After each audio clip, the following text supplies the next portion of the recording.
Panglima TNI Jenderal Agus Subianto memerintahkan prajuritnya melakukan pengamanan terhadap kejaksaan di seluruh Indonesia. Pesan prajurit TNI untuk menjaga kantor kejaksaan menuai sorotan banyak pihak. Koalisi Masyarakat Sipil untuk Reformasi Keamanan menilai perintah Panglima TNI mengamankan kantor kejaksaan tidak sesuai aturan Undang-Undang TNI. TNI juga dalam memberikan perbantuan ini melakukan tindakan-tindakan terukur. Tetapi bukan juga urusan untuk memberikan pengamanan perlindungan kepada institusi kejaksaan. Bukankah itu peran polisi? Bayangkan, lembaga penegak hukum sipil seperti kejaksaan tiba-tiba dijaga ketat oleh militer bersenjata. Bukan di tengah konflik, bukan pula di wilayah darurat militer. Ini terjadi di wilayah hukum biasa di Indonesia. Beberapa menyebutnya sebagai bentuk sinergi, namun banyak yang justru mencium aroma operasi besar. Bukan dalam bentuk operasi militer, melainkan operasi bersih-bersih. Kampanye anti korupsi yang digadang-gadang menjadi langkah besar pemerintahan Prabowo. Kabarnya demi menjaga integritas hukum, para penegak hukum membutuhkan pengamanan ekstra. Namun pertanyaannya, apakah ini benar-benar langkah awal perang total melawan korupsi? Ataukah ini justru sinyal bahwa supremasi sipil mulai digeser oleh dominasi militer? Kita akan mengupasnya secara detail dari fakta lapangan hingga dampaknya terhadap masa depan hukum di negeri ini. Bertambah lagi tugas prajurit TNI, yakni menjaga seluruh kantor kejaksaan di seluruh Indonesia. Langkah ini tidak muncul tiba-tiba. Tekanan publik terhadap kejaksaan dalam menangani kasus-kasus besar kian memuncak. Mulai dari mafia tambang, korupsi pejabat daerah, hingga permainan proyek di kementerian, isu-isu itu menjadi pemicu. Di saat yang bersamaan, Presiden Prabowo melontarkan retorika tegas. Bersih-bersih korupsi dari negeri ini. Banyak yang percaya ini bukan sekedar wacana, melainkan pemanasan menuju operasi bersih-bersih nasional. Kita yang saya pimpin bertekad untuk berusaha menghilangkan korupsi dari bumi Indonesia. Lalu langkah mengejutkan itu datang. TNI resmi diperbantukan untuk menjaga kejaksaan tinggi dan kejaksaan negeri di sejumlah wilayah. Alasan resminya meningkatkan keamanan dan efektivitas penegakan hukum. Sekilas tampak logis, tapi dalam politik kekuasaan yang tampak sederhana jarang benar-benar sederhana. Ingat, Prabowo adalah sosok yang lahir dari militer. Militer adalah habitat alaminya. Maka tidak mengherankan jika dalam merancang operasi besar pemberantasan korupsi yang melibatkan kekuatan yang paling ia percayai, TNI. Namun di sini pertanyaan besar muncul. Apakah langkah ini murni soal pengamanan? Ataukah ini adalah upaya halus untuk mengembalikan militer ke ranah sipil? Sesuatu yang sempat dijaga ketat oleh reformasi 1998. Yang pasti pengerahan TNI ini bukan langkah kecil. Ini adalah bagian dari puzzle besar yang masih belum sepenuhnya terungkap. Apakah ini awal dari era baru pemberantasan korupsi? Atau justru langkah mundur bagi supremasi sipil? Mari kita kupas lebih dalam.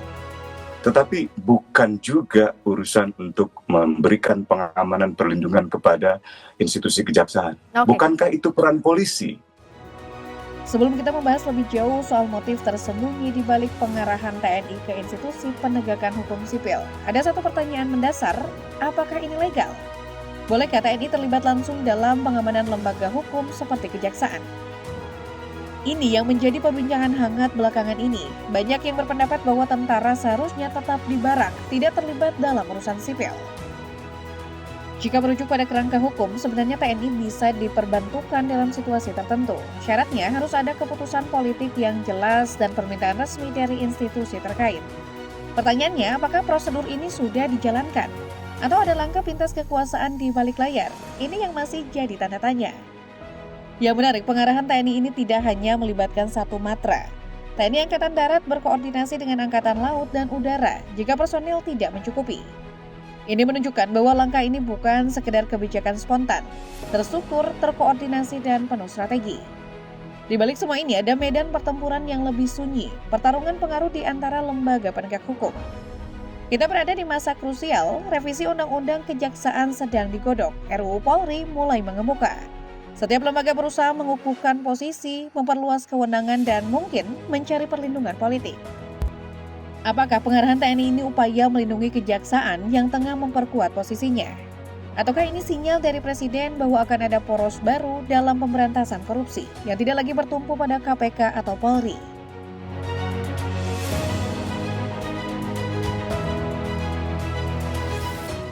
Untuk menjawab itu kita perlu melihat skala dan struktur operasinya. Ini bukan sekedar simbolik, ini adalah pengerahan militer dalam jumlah besar dengan jalur komando resmi dan instruksi terbuka. Dari laporan lapangan dan salinan telegram Kasa disebutkan bahwa satu SST atau satuan setingkat peleton sekitar 30 personel ditempatkan di kantor Kejati. Di kantor Kejati 1 regu atau 10 personel ditugaskan. Sementara di Kejaksaan Agung jumlahnya jauh lebih besar, dengan personel cadangan siap digerakkan kapan saja. Ini bukan sekedar bantuan pengamanan, ini mobilisasi dengan skala nasional. Dan yang mencolok operasi ini tidak dikelola oleh intelijen militer, tetapi langsung di bawah koordinasi asisten operasi. Artinya ini misi terbuka, operasional, dan legal. Dalam dunia militer, jika operasi dijalankan oleh jalur intelijen, biasanya bersifat senyap dan terbatas. Namun jika dijalankan oleh jalur operasi, itu berarti misi terbuka, legal, dan dapat diperluas kapan saja. Maka pertanyaannya bukan lagi mengapa TNI dikerahkan, tapi seberapa jauh mereka akan terlibat, dan lebih penting lagi, apa yang terjadi jika misi ini berkembang lebih luas dari sekedar pengamanan.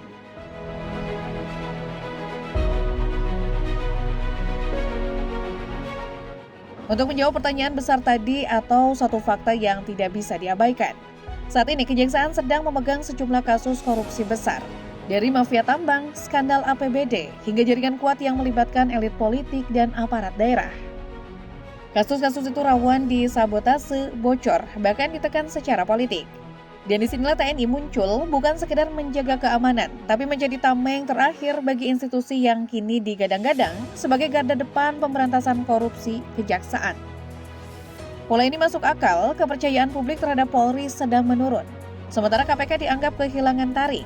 Maka pilihan Prabowo terlihat jelas memperbesar peran Kejaksaan, memperkuatnya dengan dukungan penuh termasuk dari militer. Prabowo butuh hasil cepat, nyata, dan steril dari intervensi politik. Maka skenario ini muncul, Kejaksaan jadi ujung tombak, TNI sebagai parsial, sementara Polri dan KPK tetap berjalan tapi tidak lagi di barisan depan. Ini bukan sekedar spekulasi, langkah-langkahnya sudah terlihat jelas. Struktur dibangun, narasi dikuatkan, dan instruksi digulirkan. Jika benar, maka kita sedang menyaksikan lahirnya poros baru penegakan hukum di Indonesia. Bukan lagi dominasi sipil, tapi kekuatan yang berbalut loreng, bersandar pada kepercayaan penuh Presiden.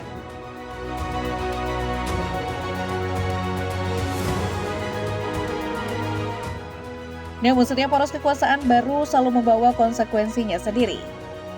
Inilah titik kritisnya ketika penegakan hukum mulai melibatkan militer, bagaimana nasib supremasi sipil. Para pengamat mengingatkan, pemberantasan korupsi tidak boleh menjadi dalih untuk menghidupkan kembali bayangan masa lalu. Keterlibatan TNI dalam urusan penegakan hukum bisa jadi pedang bermata dua, efektif tapi rentan disalahgunakan. Tidak heran jika ormas besar seperti PBNU terang-terangan menolak langkah ini. Di sisi lain, bagaimana nasib KPK dan Polri? Apakah mereka sedang dipinggirkan secara perlahan? Ataukah ini adalah bagian dari pertarungan senyap antar institusi penegak hukum yang berebut panggung dan dominasi di era baru? Pertanyaannya kini bukan lagi soal peran TNI di Kejaksaan, tetapi seberapa jauh dominasi militer ini akan berkembang. Apakah ini era baru pemberantasan korupsi yang efektif? Atau justru langkah mundur bagi supremasi sipil di Indonesia?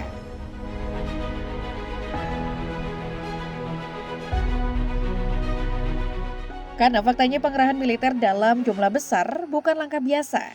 Dan makin hari tanda-tandanya makin jelas bahwa ini bukan lagi soal keterlibatan umum, tapi soal keamanan negara. Presiden Prabowo tampaknya ingin memastikan satu hal, kalau negara ini mau bersih, maka perangnya harus ditangani seperti perang sungguhan, dengan pasukan, dengan strategi, dengan kontrol penuh. Dan di garis depan perang itu adalah Kejaksaan yang membongkar, yang menindak, dan militer. Menjaga menutup celah, menahan balik serangan balik dari kekuatan-kekuatan yang ingin status quo tetap bertahan. Ya, ini beresiko ada potensi penyalahgunaan, ada kekhawatiran soal supremasi sipil, tapi satu hal juga pasti, publik akan mendukung jika yang dibongkar memang betul-betul besar, jika tak ada lagi kompromi untuk mafia tambang, rantai jabatan atau politik uang. Jika yang besar juga ikut tumbang, bukan cuma yang kecil-kecil. Tapi kita tetap harus waspada, apakah ini betul-betul untuk rakyat, atau hanya demi mengukuhkan kekuasaan yang lebih sentralistik dan lebih keras kepala dari sebelumnya.